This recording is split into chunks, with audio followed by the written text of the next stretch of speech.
Hello everyone, welcome to Genesis. Today we'll talk about the basics in geography.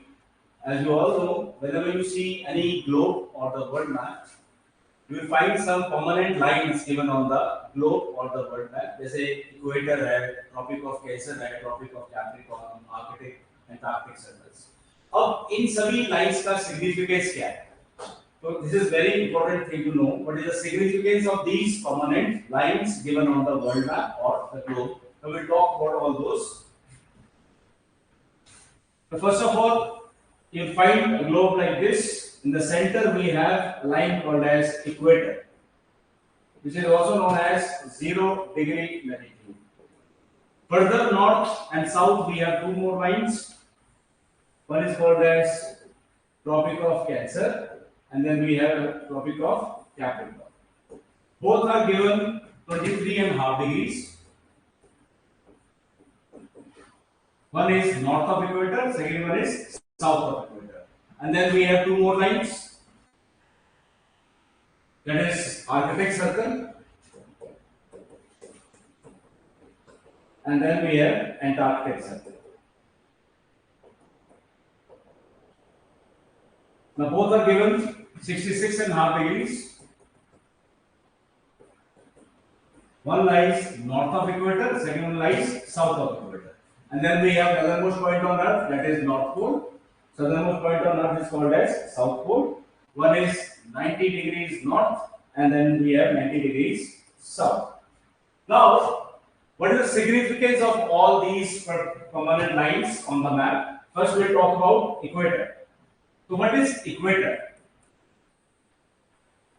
Now, equator is a centrally placed line between the poles which makes an angle of 0 degree with the center of Earth. What is equator? This is our equator, the centrally placed line between the North Pole and the South Pole, which makes an angle of 0 degree with the center of Earth. And the third condition, it also divides Earth into two equal parts, that is northern hemisphere and southern hemisphere. तो जो भी line ये तीन conditions को fulfil करती है उसको हम क्या बोलते हैं? Equator. And this equator is also known as geographical equator, and this is fixed at one place, that is making 0 degree angle with the center of Earth. Now हमारे अर्थ के ऊपर there are two types of surfaces. एक हमारे पास water surface है, एक हमारे पास land surface है.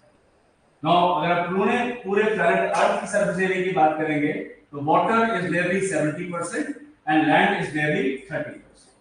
अब अगर हम total land which is there on the earth surface, that is 30% of the surface area of earth, अगर हम इसको 100% मान लें तो इस टोटल लैंड का नॉर्दर्न हेमिस्फीयर में 82% ऑफ लैंड इज देयर. तो नॉर्दर्न हेमिस्फीयर में पूरे अर्थ की लैंड का 82% जो हिस्सा है वो नॉर्दर्न हेमिस्फीयर में है. इसलिए नॉर्दर्न हेमिस्फीयर को हम एक और नाम से जानते हैं, we call it as land hemisphere. On contrary, in southern hemisphere हमारे पास सिर्फ 18% of land mass is available. तो majority southern hemisphere is made up of water surface. That is why southern hemisphere is also named as water hemisphere. This was कि what is the function of equator, and northern hemisphere को हम land hemisphere क्यों बोलते हैं और southern hemisphere को हम water hemisphere क्यों बोलते हैं. Now next is the function of tropic of Cancer and the tropic of Capricorn.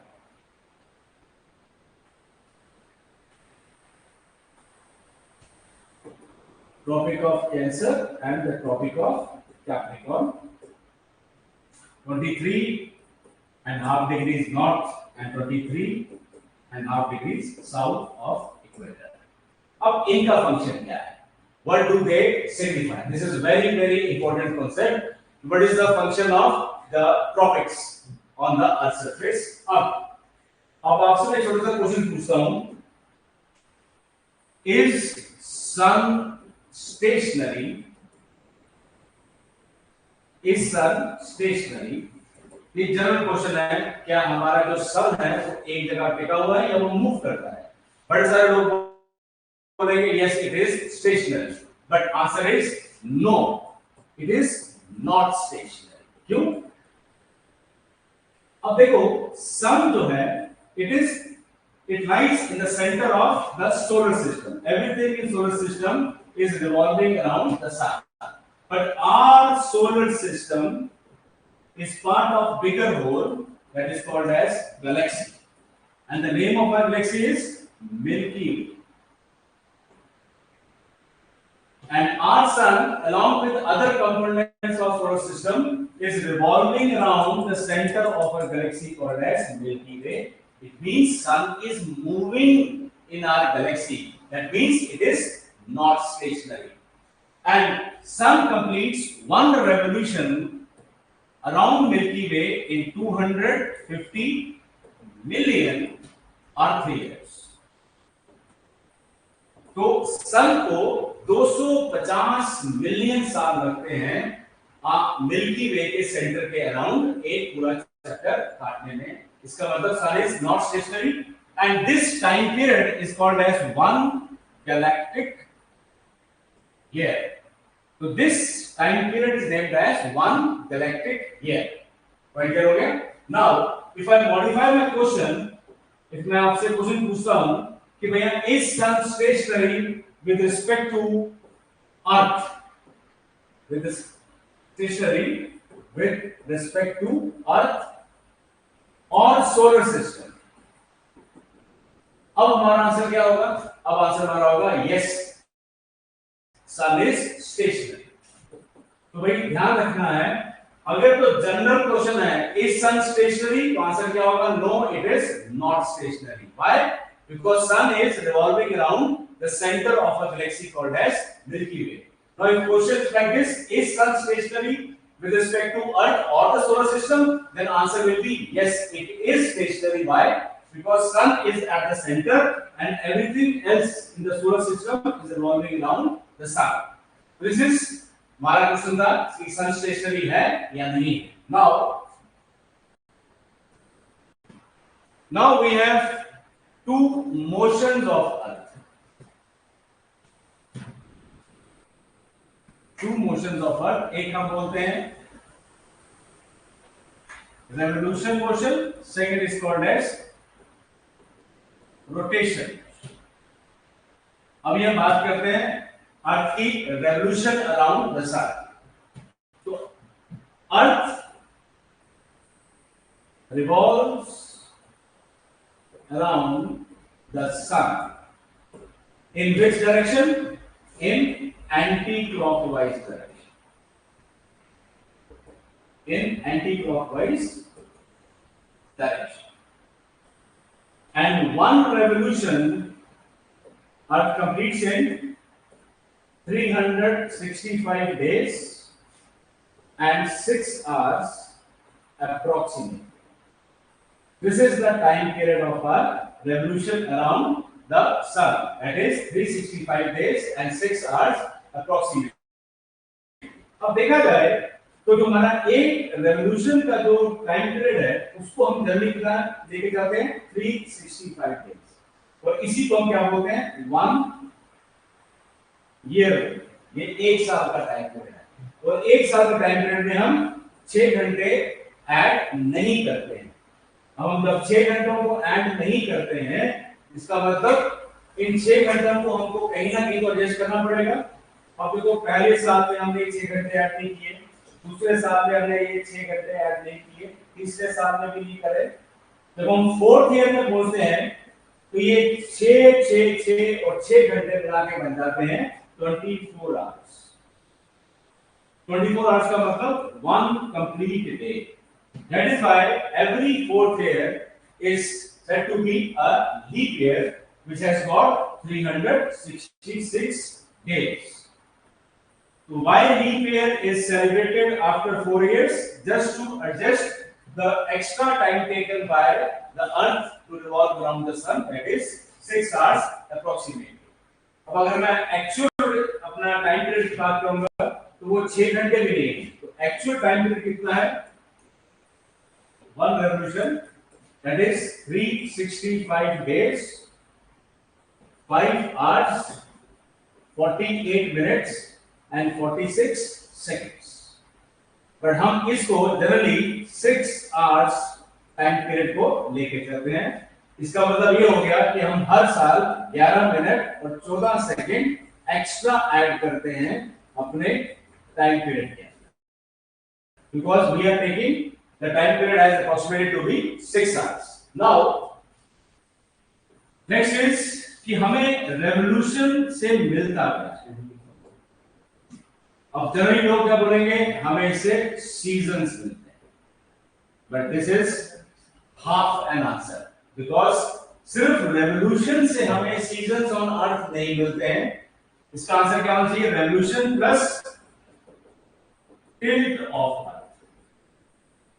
तो seasons on earth are because of revolution of earth around the sun along with the tilt of earth। अब question आता है कि ये tilt of earth है क्या। अब tilt of earth क्या है, नो अर्थ के दो एक्सिस हैं, एक हमारे पास इक्वेटोरियल एक्सिस है, एक हमारे पास पोलर एक्सिस है। अब जो हमारी अर्थ है वो ऐसे वर्टिकल नहीं है, अर्थ थोड़ी सी टेढ़ी है। जस्ट फॉर एग्जांपल अब देखिए, ये हमारा ग्लोब है which is the true miniature form of earth. अब अगर आप देखेंगे अर्थ को तो आपको अर्थ हल्की सी टेढ़ी दिखेगी। अर्थ ऐसे वर्टिकल नहीं है, अर्थ थोड़ी सी टेढ़ी है। इस टेढ़ेपन को हम क्या बोलते हैं, टिल्ट ऑफ अर्थ बोलते हैं। अब आप जरा यहां देखिए तो earth is not vertical like this, earth यहां से थोड़ी सी टेढ़ी दिख रही है। टेढ़े का मतलब है ये हल्की सी यहां से टिल्टेड फॉर्म है, तो अर्थ इज लाइक दिस। तो इसको मेजर करने के लिए हमारे पास दो एक्सिस हैं। पोलर एक्सिस के साथ ये टिल्ट है 23.5 डिग्रीज और with the equatorial axis it is 66.5 degrees. दोनों को प्लस कीजिए, you will get an angle of 90 degrees. ठीक हो गया। अब क्वेश्चन पूछा जाए tilt of earth with respect to polar axis, तो आंसर क्या है 23.5 degrees। अब पूछा जाए tilt of earth with respect to equatorial axis, तो आंसर क्या होगा 66.5। अब ये तो हो गया विद रेफरेंस पूछा जा रहा है कि पोलर एक्सिस से टिल्ट कितनी है और इक्वेटोरियल एक्सिस से टिल्ट कितनी है। तो 23.5 है आपकी पोलर एक्सिस के साथ, तो 66.5 है आपकी इक्वेटोरियल एक्सिस के साथ। अब अगर आपसे कोई पूछ ले सिंपल टिल्ट ऑफ अर्थ क्या है without giving you any particular reference. अब यहां तो रेफरेंस के साथ हमें मालूम है पोल्स के साथ 23.5 डिग्री है और इक्वेटर के साथ 66.5 डिग्री है। बट अगर आपको रेफरेंस ना बताते हुए पूछा जाए कि टिल्ट ऑफ अर्थ कितनी है, तो आप 23.5 का जवाब देंगे या 66.5 का जवाब देंगे। तो answer will be 23.5 degrees। Why? अब देखो, अब मैं सीधा खड़ा हूं, अगर मैं थोड़ा सा टेढ़ा हो जाऊं आप क्या बोलोगे, सर आप टिल्ट हो गए, ठीक हो गया। अब अगर मैं कहीं पे लेट जाता हूं, लेटने के बाद हल्का सा मैं राइज होता हूं, तो आप क्या बोलोगे, सर आप टिल्ट हो गए कि आप इंक्लाइन हो गए। तो जब लेटते हैं तो उठेंगे तो क्या होंगे, यू विल गेट इंक्लाइंड। जब आप वर्टिकल खड़े हैं और थोड़े से टेढ़े हो जाते हैं तो क्या है, यू आर टिल्टेड। तो tilt is always measured with the vertical axis. Vertical axis क्या है हमारे पास, पोलर एक्सिस है, इसलिए tilt of earth is always taken to be 23.5 degrees। अब सीजन्स हमने बोला seasons on earth is because of revolution plus tilt of. अब इसमें इन दोनों का रोल क्या है, अब जरा ध्यान देंगे आप। अब देखो, अब अगर मैं अर्थ की टिल्ट को गायब कर देता हूं, मैं अर्थ की टिल्ट को गायब कर देता हूं, उसको मैं वर्टिकल कर देता हूं। अब से फॉर एग्जांपल ये हमारा जो मेरी जो फिश है, ये अगर सन है, no sun is stationary with respect to earth. अब आप देखिए जो सन की प्लेसमेंट है वो कहां पर है, वो हमारी इक्वेटर के ऊपर, ठीक हो गया। अब अर्थ रिवॉल्व करेगी तो ये कहां पे आएगी, इसकी location again on the equator. अब यहां पे घूम के अर्थ यहां आएगी, फिर कहां पर है सन की लोकेशन ऑन इक्वेटर। फिर जब यहां से घूम के इधर आ गया तो सन कहां पर है, इक्वेटर पे ही है। तो पूरा साल सन कहां पर है, इक्वेटर पे है। और सन की रेस जहां ज्यादा गिर रही है वहां पूरा साल ज्यादा गिर रही है, जहां पे कम गिर रही है पूरा साल कम गिर रही है। क्या सीजनल चेंज हो पा रहा है? नहीं हो पा रहा। अब मैं अगर अर्थ की टिल्ट लेके आता हूं, अब देखिए अर्थ की टिल्ट आ गई। अब सन की प्लेसमेंट देखिए किधर है, it is in southern hemisphere. अब जब अर्थ रिवॉल्व कर कर इधर आएगी तो सन की प्लेसमेंट कहां चलेगी? बिकॉज ये चलेगी नॉर्थ के अंदर। तो मतलब सन सदर्न हेमिस्फीयर से मूव करते हुए कहां चला गया? नॉर्दर्न हेमिस्फीयर में चला गया। मींस जब सदर्न हेमिस्फीयर में सन था तो ज्यादा हीट कहां गिर रही थी? मोर इंसुलेशन वाज ये कहां गिर रही थी? गिर रही थी आपकी सदर्न हेमिस्फीयर पे।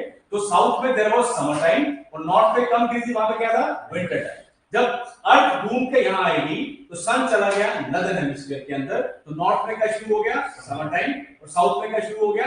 Winter time.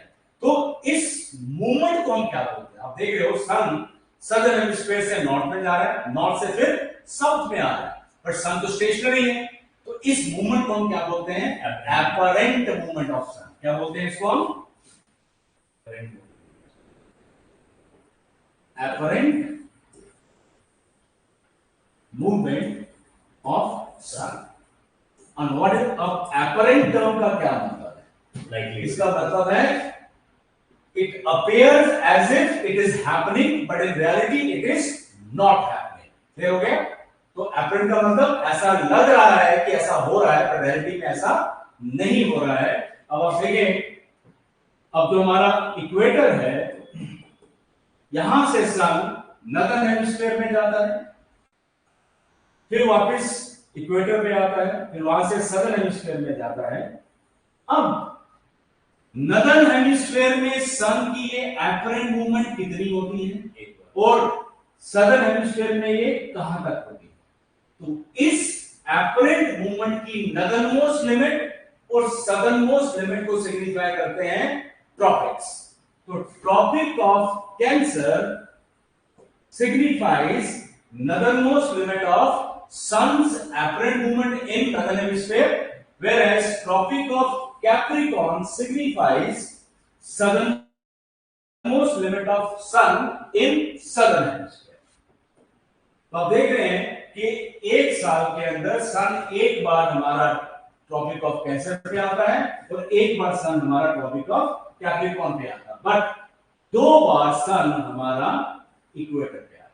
अब हमारा सोलर कैलेंडर है जैसे कि, तो हमें इन चारों पर्टिकुलर सन की पोजीशन के एक पर्टिकुलर डेट्स आर कंफर्म कि सन कब दो बार इक्वेटर पे आता है और सन एक एक बार कब ट्रॉपिक्स पे आता है। जब पहली बार सन इक्वेटर पे आता है उसको हम, उस डेट का नाम है 21 मार्च। और जब दूसरी बार सन घूमकर फिर वापस इक्वेटर पे आता है, ये डेट है 23 सितंबर। अब जब सन इज ऑन इक्वेटर, इस पोजीशन को हम नाम देते हैं इक्विनॉक्स। इक्वी का मतलब इक्वल, नॉक्स का मतलब नाइट। इन दो पर्टिकुलर डेट्स के ऊपर we have equal duration of day and night throughout the year. अब देखें 21 मार्च, अब हम लोग रहते हैं नॉर्दर्न हेमिस्फीयर में, तो अब आप जस्ट सोचिए कि जैसे ही मार्च एंड आता है आपके मन में क्या फीलिंग आती है कि सर्दियां खत्म हो गई और गर्मियां शुरू होने वाली हैं। क्यों? 21 मार्च के बाद सन एंटर करता है कहां? Northern hemisphere.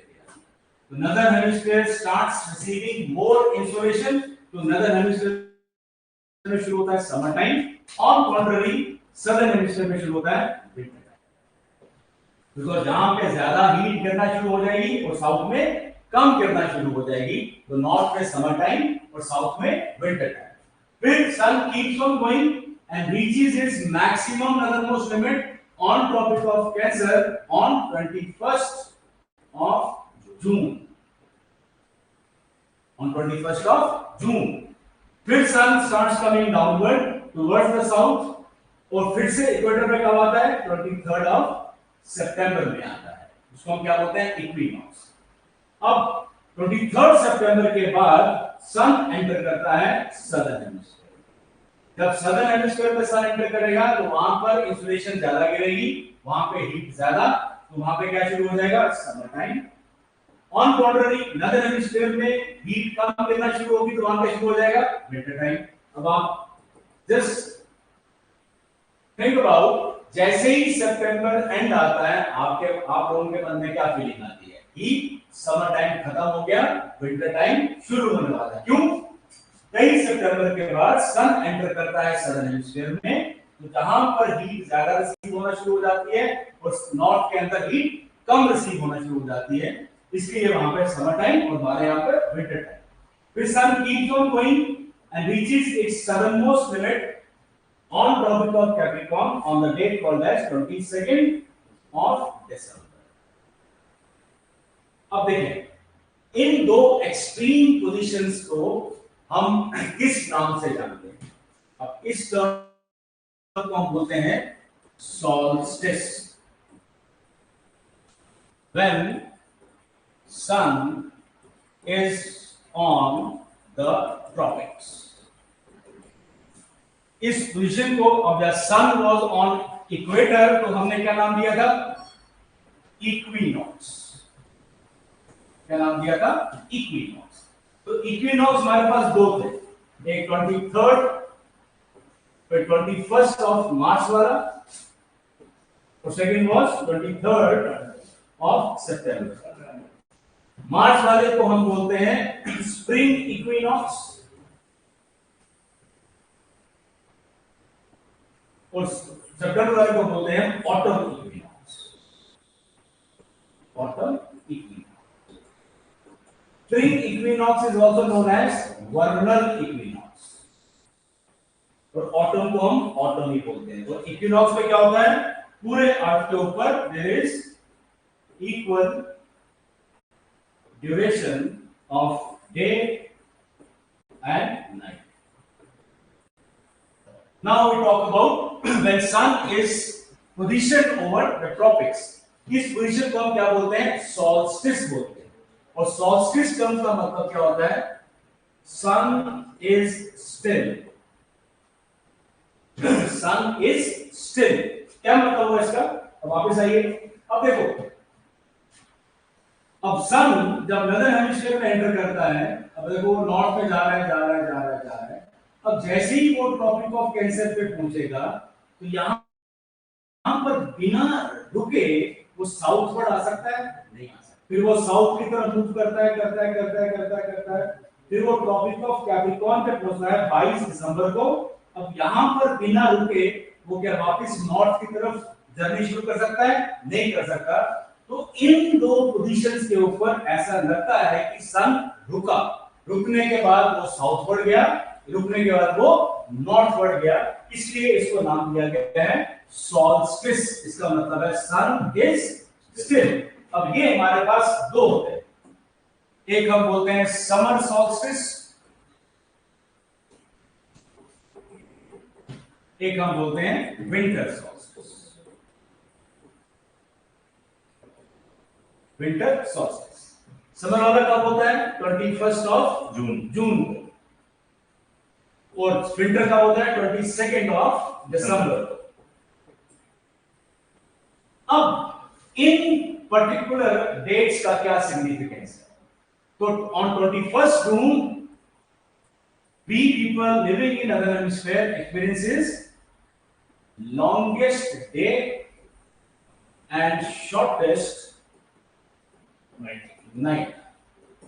On contrary, people living in southern hemisphere experiences their longest night and shortest day. So whatever is happening in northern hemisphere, उसका हमेशा opposite happens in southern hemisphere. हमारे यहाँ पर 21 जून को सबसे लंबा दिन होता है, तो southern hemisphere में क्या होगा, सबसे लंबी रात होगी। और हमारे यहाँ पर 21 जून को सबसे छोटी रात होती है, और सबसे छोटी रात होती है, तो वहां पर क्या होगा, साउथ में सबसे छोटा दिन होगा। तो whatever is happening in northern hemisphere, उसका opposite happens in southern hemisphere. अब देखिए ऑन 22nd ऑफ दिसंबर इसको हम बोलते हैं विंटर सॉल्स्टिस। अब इस दिन क्या होगा? लॉन्गेस्ट। नदर्न हेमिस्फीयर में we people will experience our longest night and shortest day. और सदर्न हेमिस्फीयर में people will experience their longest day and shortest night. तो ये बड़ा ही इंपॉर्टेंट हमारे पास टॉपिक था कि what is apparent movement of sun, apparent movement of sun। और इस एपरेंट मूवमेंट से हमें 4 पर्टिकुलर डेट्स मिलती हैं। और उसके पहले अब नदर्न मोस्ट लिमिट इस एपरेंट मूवमेंट की क्या है? Tropic of Cancer. Southern most limit क्या है? Tropic of Capricorn. तो what these two lines signify? They signify the northernmost and southernmost limits of sun's apparent movement in the respective hemispheres. अब आपके लिए 4 बड़े important questions आते हैं जो आपने इसी चार्ट को देखकर आप लोग इनका आंसर करना है, इन डेट्स को देखकर। तो क्वेश्चन नंबर पहला क्या है जो आपको एक आंसर बनाना है, और इन आंसर्स को मैं डिस्कस करूंगा नेक्स्ट लेक्चर के अंदर। पहला, when sun starts its journey in southern hemisphere. Second question, when sun starts its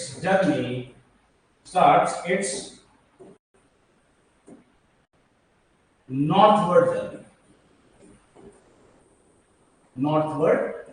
journey। अब आपने इन 2 क्वेश्चंस का आंसर देना है इन 4 डेट्स में से। मेरा क्वेश्चन क्या है?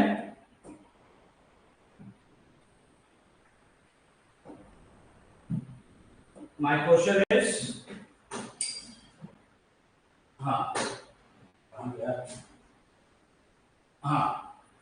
When sun starts its journey in southern hemisphere. Second question is when sun starts its northward journey. Okay, thank you so much. See you in the next. One more thing to be announced. Tomorrow we are starting our first batch for Bharatiya in the morning 9 o'clock. क्योंकि morning में आपका ये offline class भी होगी और आपकी online class भी होगी सुबह 9 बजे। That is tomorrow, Monday. Today is 15th of June. Thank you so much. See you all in the next video. Thank you so much. God bless.